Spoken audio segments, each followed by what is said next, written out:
I remember my introduction to a different kind of psychology was brought to me by a man named Abraham Maslow back in 1962. And I was fortunate enough to be able to study with Dr. Maslow, and he really introduced me to a different way of looking at how to help people and how to improve the quality of our own lives. It was a turning point for me. And one of the things he spoke about were these people that he calls self-actualizing people, which, if you remember Maslow's pyramid and the hierarchy, and you go from your basic needs to the very top of the pyramid, the very top of the pyramid is something called self-actualization. And he described self-actualizing people. One of the flaws of self-actualizing people is that they get over death almost as if it didn't happen. They have an awareness within them that nothing dies, that everything that materializes, of course, changes form. But there is something. My teacher in India, his name was Swami Muktananda. Many of you have read.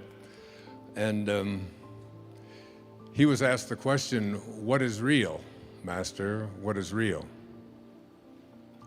And Muktananda said, "That is real, which never changes. Everything else is illusion."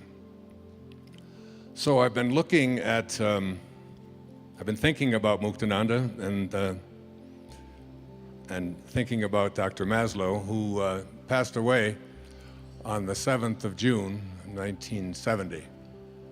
That was the same day that I was walking across the stage in Detroit at Cobo Hall, receiving my PhD, in almost the same hour. It was as if he had said to me, "I've explained this whole idea of self-actualization to the academic world. Now you explain it to the cab drivers and the school teachers and the nurses and the yoga students and everyone else. This whole idea that there is a higher place where each of us can reach right here while we're here." And I've been thinking about all of this since my mom left. And there's pictures of my mom all over my apartment on Maui. I have pictures of her on the wall when she was 10 years old in 1926. And another picture of her reading a poem that she wrote when she was 12 years old in 1928 about the election that year. Any of you remember the election that year? 1928. "Smith or Hoover, who will it be? Both are running for the presidency. Smith is the thin one, Hoover's the fat. My, such an uproar. Where are we at?" That was my mom at 12. And I have pictures of my mother at 30, and I have a picture of her sitting on my lap on her 75th birthday.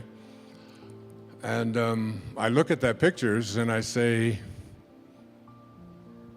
which one of them is my mother? Was she that 10-year-old? According to Muktananda, that is real, which never changes, and all of us are here in bodies that we believe is who we are. We're totally convinced of it. I was in a 21-year-old body, and I can't find any part of it anywhere on the planet. But while I was in it, I was absolutely convinced that this is who I am. And then I moved into another body, and another body, and another body. And the same is true for each and every one of us here, that there is some part of us that is infinite, that is the soul, that is the spirit. It makes no difference what you call it. Many of you know that I wrote a book about 7 years ago after living the Tao Te Ching for a full year. It's called Change Your Thoughts, Change Your Life. And I took each of the 81 verses of the Tao Te Ching, and I took a full year. I began on January the 1st, 2005, and I read verse 1. And I would take 4.5 days, 4 days to contemplate it, think about it, meditate on it, try to understand it. And then in the half day that I had, I would look at a painting of Lao Tzu from 2,500 years ago. And someone had channeled this painting and sent it to me from my radio show. And I don't do any writing now without him looking at it. And I just sort of gaze at this drawing that this person imagined Lao Tzu to be. And it speaks to me. And I would write an essay. The Tao Te Ching, some call it the wisest book ever written. Someone once sent me a copy of a book called Jesus and Lao Tzu. And on the left-hand side of the page were all the sayings of Lao Tzu. And on the right-hand side of the page were all the sayings of Jesus that mirrored what Lao Tzu had said 500 years before his birth. Now, I'm not saying Jesus was plagiarizing, but I am saying there are eternal truths. And these eternal truths come to me directly out of the Tao. And I did this for each of the 81 verses of the Tao. And the opening line of the Tao Te Ching says, "The Tao that can be named is not the Tao." As soon as you try to define this invisibleness that is within each and every one of us, that keeps occupying these new bodies all the time, while the body continues to change, who we are is infinite.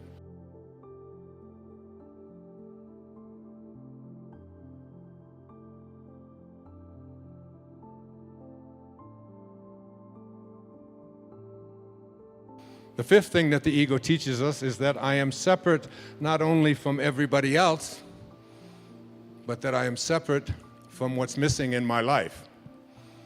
The Tao teaches us that there is no place that God is not. If there is no place that God is not, then God must be in you. And if there is no place that God is not, then God must also be in all that I perceive to be missing from my life. And therefore, in order to become a manifester and to attract into my life what I want, I simply have to realign myself.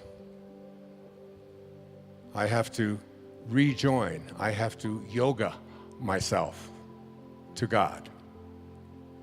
And the most egregious error of the ego is a belief system that says that who I am is separate from God, that God is something outside of me. We have not been raised to understand and believe that at our basic core, what Lao Tzu called our original nature, what we are is love. And all we have to do is be that and live that. There was a great Indian poet. His name was Rabindranath Tagore. And he received the Nobel Prize for Literature in 1913 for a collection of poetry called the Gitanjali. And in that poem, that long poem, 90-some verses, one of those verses says this. He's speaking of the ego. He said, "I went out alone on my way to my tryst. But who is this me in the dark? I step aside to avoid his presence, but I escape him not. He makes the dust rise from the earth with his swagger. He adds his loud voice to every word I utter. He is my own little self, my Lord. He knows no shame. But I am ashamed to come to thy door in his company. That's a great poet. And that's a great piece of truth. That in order to get to this place, I speak about, that Maslow spoke to me about and trained me to think about, called self-actualization, is that we have to stop evaluating who we are on the basis of those ego identifiers, and instead begin to see ourselves as divine love, as pieces of God. The Native Americans used to say that no tree has branches so foolish as to fight among themselves. And look at us. Look at what happened just down the road from here in Colorado a few days ago. What is it about us that we have to create instruments of death in order to feel good about ourselves?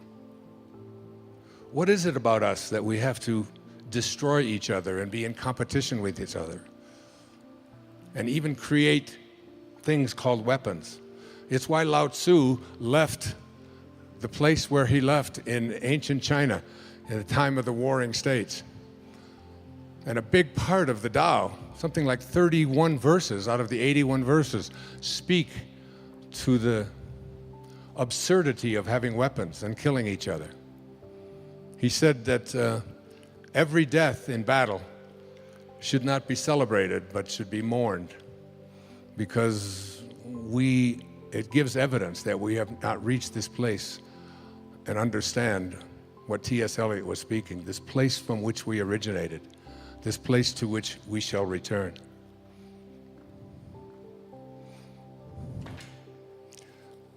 From A Course in Miracles, I jotted this down the other day.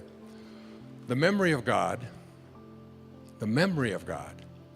comes to the quiet mind. It cannot come where there is conflict. A mind at war with itself remembers not eternal gentleness. What you remember is a part of you, for you must be as God created you. Let all this madness be undone for you, and return in peace to the remembrance of God, still shining in your quiet mind. Coming to know God, it's not about discovering something that resides outside of you. It's about remembering what's inside of you and living from that place. I don't believe that God is interested in us loving God. I believe God is interested in us loving each other and figuring out a way to do this regardless.